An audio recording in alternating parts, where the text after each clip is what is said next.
Battery low है भाई, charge करी बैटरी ले। The next day. Good morning guys. तो फाइनली आज जो है इसकी बैटरी चार्ज हमने लगा दी है। अब इसे उड़ा के देखते हैं। अबे मेरे मुंह पे थोड़ी मारना, उधर करना।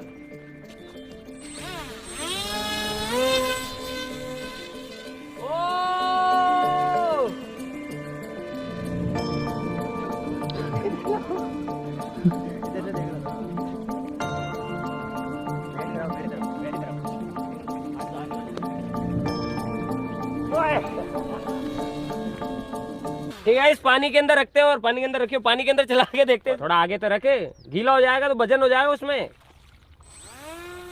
वाह यार, ये तो जहाज बन गई। टेक ऑफ कर पाएगा?